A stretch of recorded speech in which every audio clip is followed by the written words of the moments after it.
గిరిజన సంక్షేమ శాఖపై ముఖ్యమంత్రి చంద్రబాబు మంగళవారం నాడు సచివాలయంలో సమీక్ష సమావేశం నిర్వహించారు.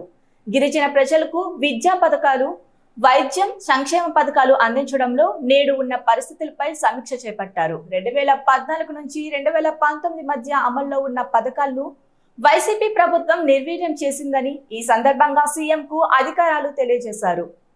గత తెలుగుదేశం ప్రభుత్వంలో గిరిజన విద్యార్థుల కోసం తెచ్చిన ఎన్టీఆర్ విద్యోన్నతి, అంబేద్కర్ ఓవర్సీస్ విద్యానిధి పథకాలను నిర్వీర్యం చేశారని అధికారులు చెప్పారు. అలాగే గిరిజనులకు సత్వర వైద్యం కోసం తెచ్చిన పథకాలను, కార్యక్రమాలను రద్దు చేసిన విధానంపై సీఎం చంద్రబాబు సమావేశంలో చర్చించారు.